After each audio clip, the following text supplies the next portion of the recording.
Hi everyone, and welcome to another episode of the Live Well podcast. On today's episode, we'll be discussing something that I don't believe we talk about a lot.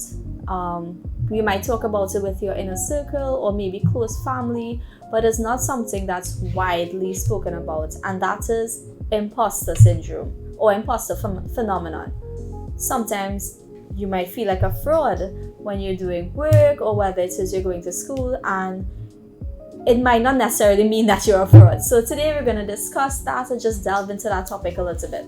So today we have with us Miss Kajol Phagoo. So Kajol, would you like to tell us about yourself? Yes. Hi, good day. I am Kajol. I am a current student of the University of the West Indies. I'm studying criminology and criminal justice, minoring in psychology and management studies. I'm also an active member of the peer counseling club in uni. Okay, that's lovely. So it's really nice to have you here and welcome to our space. So today we're going to be discussing something that is very important, imposter syndrome. I do believe that persons experience it everyone experiences it at some point in their life. Some persons may experience it more than others, but I would like to say for most part, most people do experience it. Is that a right thing to say? I believe everybody has experienced it at least once or twice in their life.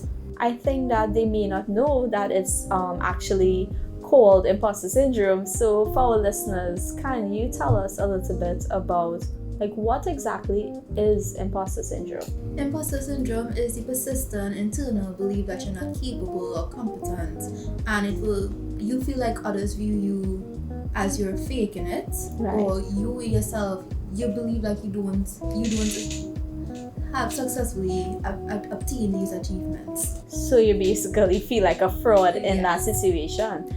Would you say that it only happens in the school setting or in the work setting, or can it happen as well, let's say in social settings? It happens in every setting. In every setting. Yes. Lovely. So now that we know what exactly it is, and we know that most persons do experience it at least once, so over an extended period of time, are there different types, or is it just this one characterization? It have many different types. Oh, really? Okay. Yes. So we have one, the perfectionists. Mm-hmm. These are individuals who need to have everything done 100%. They need to perfect it.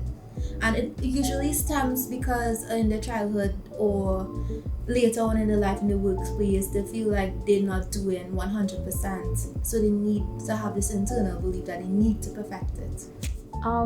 Funny that you mentioned in your childhood. I think that's really important because I think in the Caribbean we were kind of groomed from a very young age in primary school, for example, that you need to meet a certain academic standing, and there was always a sort of competition with your colleagues and your friends, right? Yeah, and family members included. Right, so there's a lot of pressure on you to do or perform a certain way.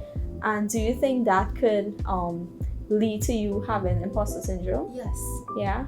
Yes, it does. So personally speaking, I have experienced the perfectionist at least once or twice, where you're doing something, you're capable of doing it, but yet you double check, you triple check. It could be simple thing as sending an email, and you check all the words, you make sure you format it correctly, and you know what it is, you know what the content is supposed to be, but yet you keep doubting yourself. So would you say that there's a lot of self-doubt that happens? Yes, a lot of self-doubt. So that's the perfectionist. What's another one that we have? The other one is the superhero. Students or adults, Mm-hmm. anybody, they will feel like they need to juggle multiple things at once. So they feel like they wasn't good enough.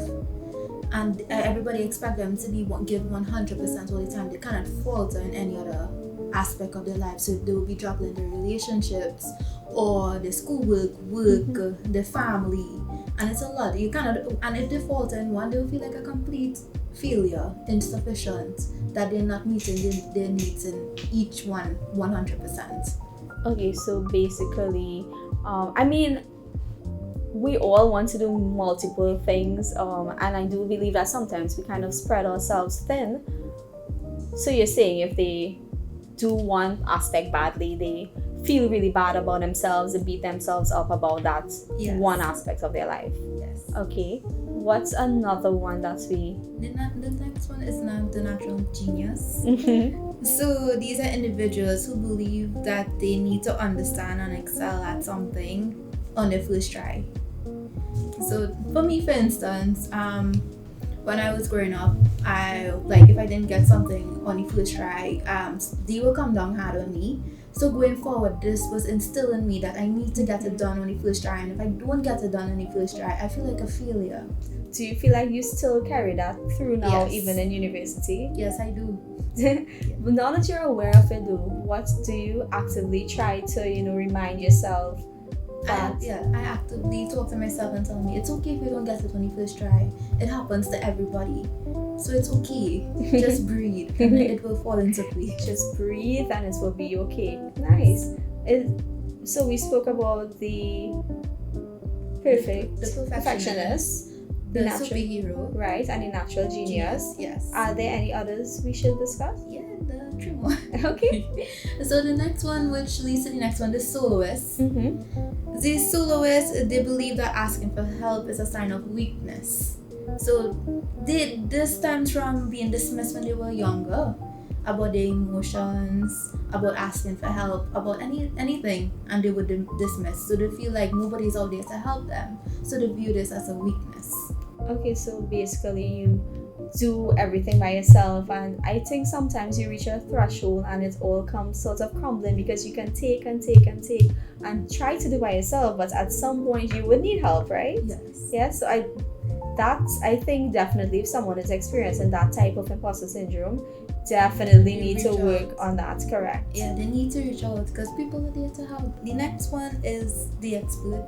The expert, they think they must know everything. Even if they have years of experience, they feel the need to keep building on their knowledge. And if they don't, they feel that they are not worthy. I think that's very important because I believe, sometimes you may now be starting a job or you now start school and you think that, you need to know everything, but you're not going to know everything, and you have to be gentle with yourself in that case.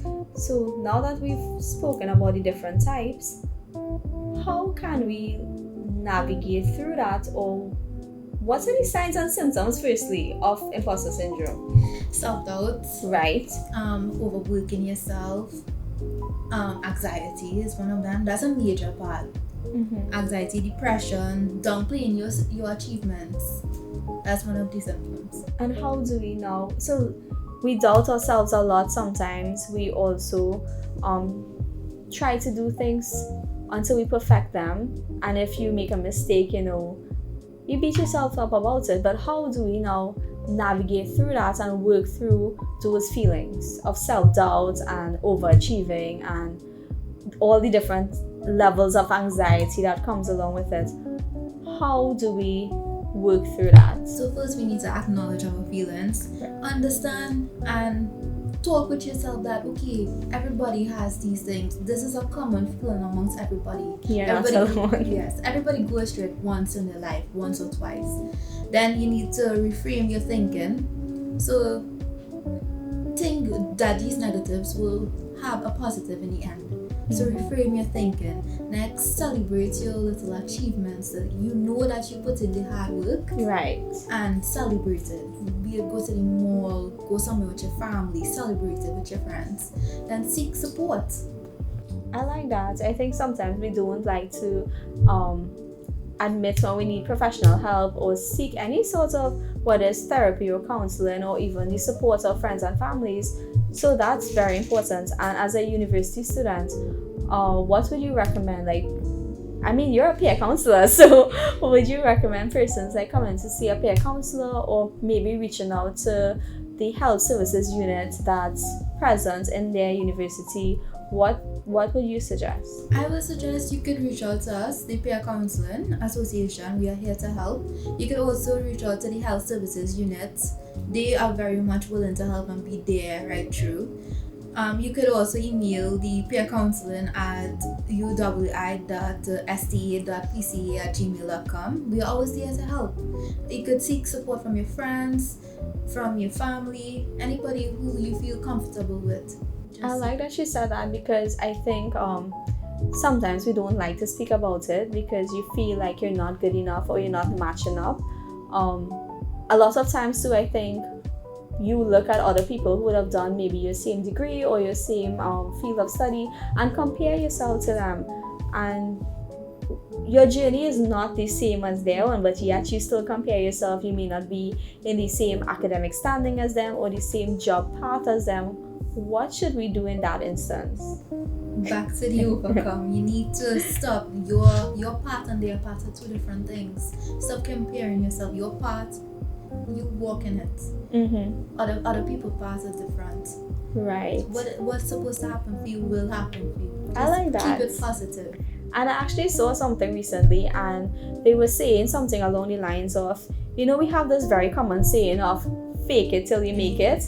No, don't fake it until you make it. Like, you are given an opportunity, whether that's a job or you're going to school, and accept that new opportunity and allow yourself to make mistakes, and know that persons who would have been in that same position before, they had a journey where they actually learned and they made mistakes and they grew. They didn't just get all this experience overnight. And that's where I think you need to be kind to yourself and understand that you're going to make mistakes. Yes. You're going to learn from it, and at the end of it, you're going to come out a better person. Yes. So definitely do not fake it till you make it. Do you have any other advice in terms of overcoming imposter syndrome? Yes. For the achievements, like in academia, I would say that just keep it together. Just don't be hard on yourself. Just know that you'll get through it. You work hard for it. You are meant to be here, and everything will come into your way and path. I like that. I know that we spoke about how to overcome it, and it's easy to say that, but how does that affect our mental health? I mean, the self-doubt and the anxiety can't be something that's so simple or easy to overcome. So how does that affect our mental health? It is a negative impact. It will give you anxiety. It will burn you out emotionally and physically, and you will need to get support and help. After discussing the impact on mental health, I think something that we all do it, right? We all are always scrolling on social media, we're always scrolling on Instagram, we're always scrolling on TikTok. Do you think this has an effect on how we feel about ourselves? Yes, we create unrealistic thinking that what these people put on their highlights and put on their For You page. When we view their highlights, we have this imposter mindset that this is how we at this age supposed to be there with in their life. That they go to the beach, they work from home. They feel like that is supposed to be their life, but your reality is different from their one. So stop comparing it. Again, we're back to the same thing. Our paths are different. Right. So stop comparing. That's hard to do, but it's just to stop. Just stop. Yeah, I don't think anything is wrong with admiring persons for what they've accomplished or where they are, but I think there's a line that you don't cross in terms of don't compare yourself to that extent where you want to now actually be in that person's shoes, because as you said, everyone's journey is different. So you have to remember that and be kind to yourself. Do you have any takeaways that you would like our listeners to get from this episode in terms of imposter syndrome? Yeah. Pay attention to the little signs of what we briefly touched on. Also, if your anxiety is getting too bad, just find people to help support you and care for you. And stop being so hard on yourself. Everybody goes through it at one point in their life. Thank you, Kajol, for that. As Kajol has mentioned, we all experience imposter syndrome at some point or the other in our lives. And it's important that, be kind to yourself. You are doing fine. We all go through it. No one got there overnight, that's important. So thank you very much, and Thank you. you're welcome. Hi everyone, and since we've covered, the theory of imposter syndrome, we're gonna take this a step further, We're gonna get some real life experience now from someone who would have gone through their entire career and is very successful. My colleague Kristen De Montbrun. I pronounced that wrong. No, it's Did good. I butcher your name? It was very good. Thank you.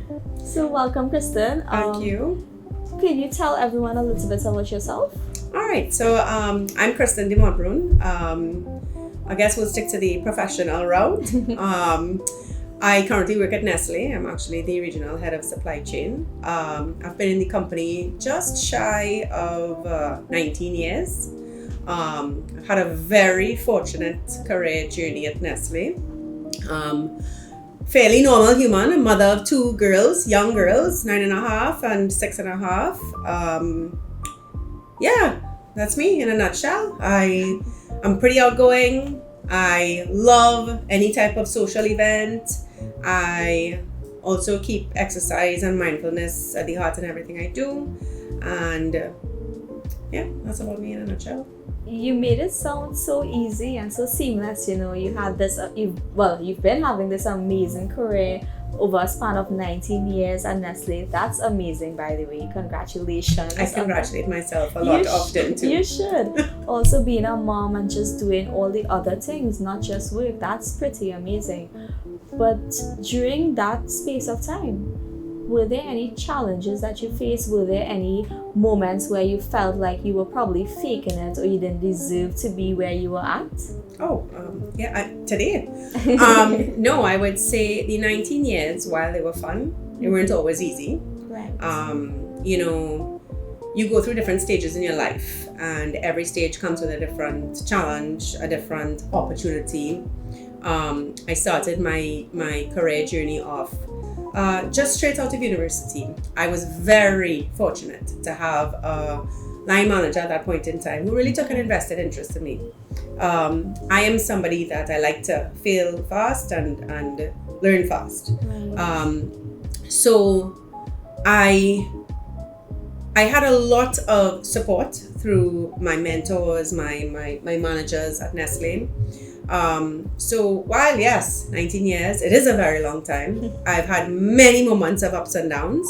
I also gave birth to two lovely little girls that also change your dynamic in the workforce as well.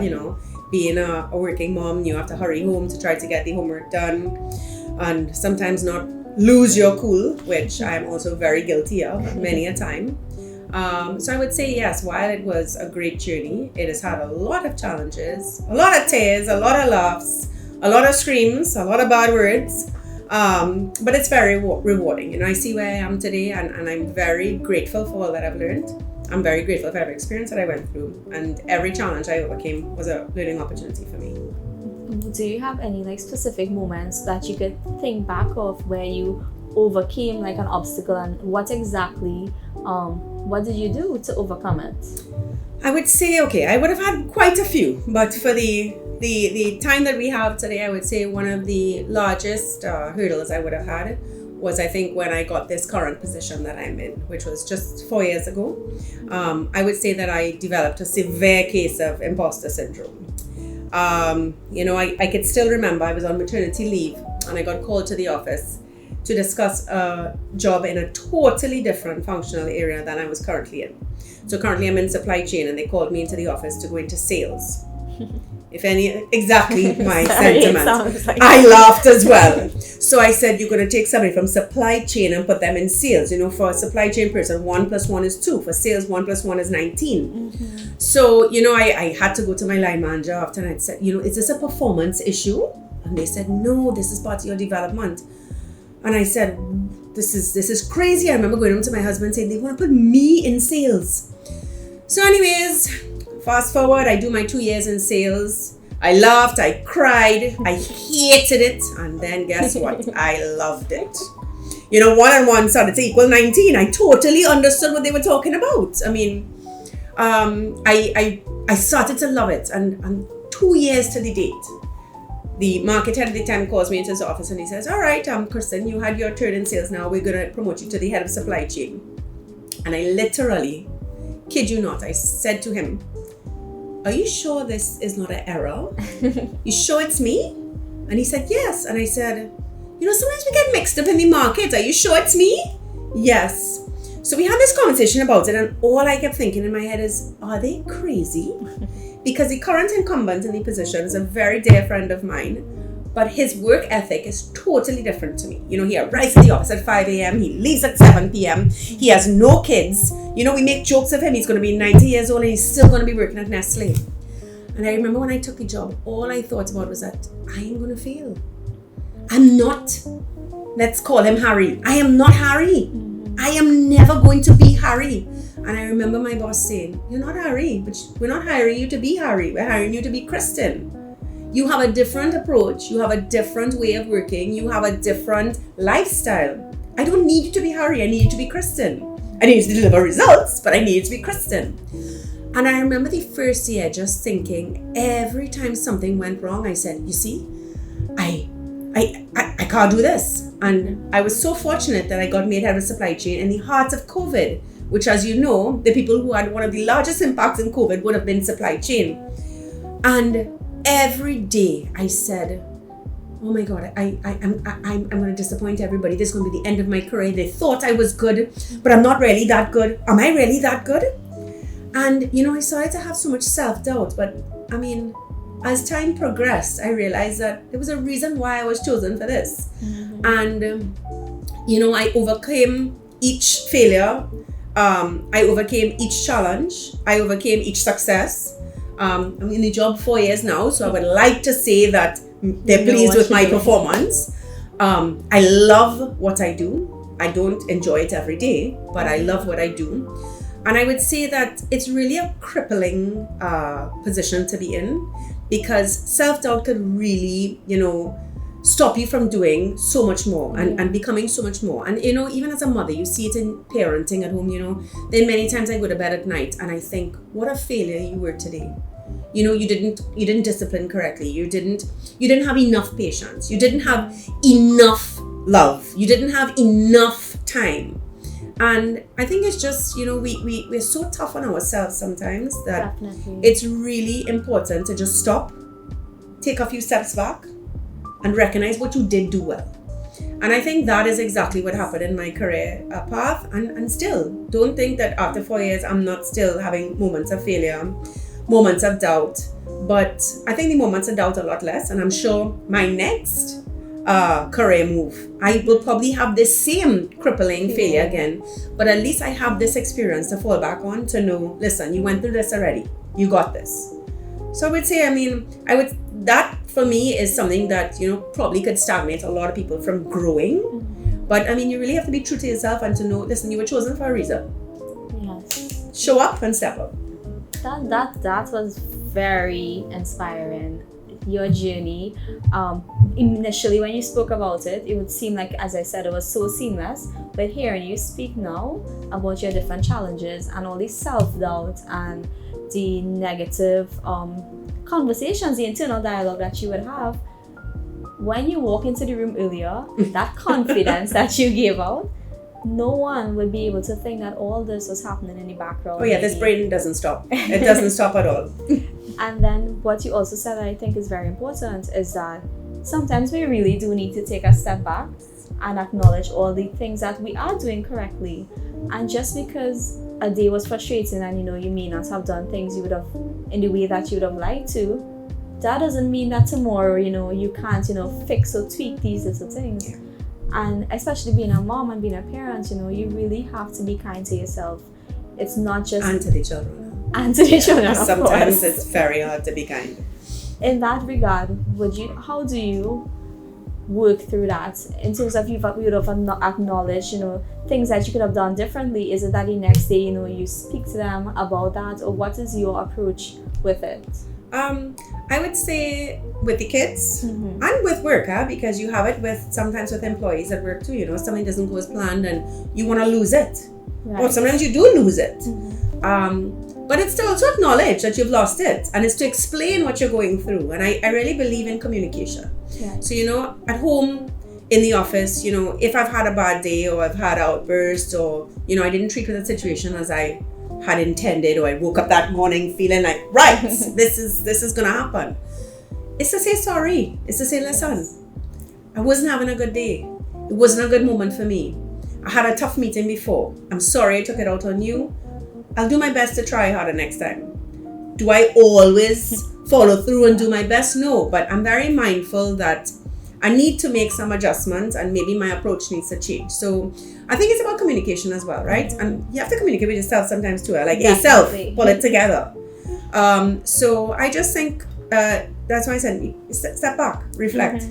You didn't do it so well. And we're all human. Exactly. You are going to make mistakes, so you really can't be too hard on yourself. Yes. And honestly, you're doing a great job. It's not like, you're doing one thing. You have to ask my kids their opinion though. We'll ask them after. It's not like you're doing one thing in a vacuum where at this hour I'm a mom, at this hour I'm head of supply chain, at this hour, I'm a colleague or anything like that. It's all happening at once. So you have a lot coming at you at the same time. And I think, yes, your management style would have been different to, as you said, your previous manager that you were looking up to. But you are you and what you do, and you're always learning too. So it's not that, you're going to get it right this exact moment. And I think that's something persons who suffer or not suffer, persons who experience imposter syndrome at least once or over an extended period of time in their lives, you have to realize that experience, you're not going to know everything right off the bat. You now start a job, you're not going to have everything, all the answers or all your ducks in a row, so to speak. They're still not in a row. I don't think they'll ever be direct, like in a row. Like, you're always learning and you're always growing. And as you said, take a step back, acknowledge what you're doing, and it's not weak to apologize, is it? No, I don't think so. Right, I think that's very important, the apologizing part, and my husband would differ that, so we'll make sure he's not looking at this podcast. But yeah, I respect you a lot for saying that you actually apologize. Not often you would see persons in management saying that they acknowledge or they took a step back and then they say sorry. So that is a very brave thing from you. And I think a lot of persons listening could take that away, apologizing is okay. Yeah. It's okay to fail. So get up and go again. I like that. It's okay to fail. Yeah. Get up and go again. Are there any key takeaways that you would like our listeners to leave with? I would say for me growing up, I grew up in a household that you had to be the best. So I'm very competitive by nature, which is sometimes good, but sometimes it does negatively affect me. Sometimes I don't want to play if I'm not going to win. So I would say for those listening, don't be afraid when the fear cripples you. Don't be afraid when, life throws you something big. What's the worst that can happen? You fail? Okay. You fail and you try again. So I would say keep having a positive mindset about whatever you're going after. Keep clear and open lines of communication. Talk about how you feel.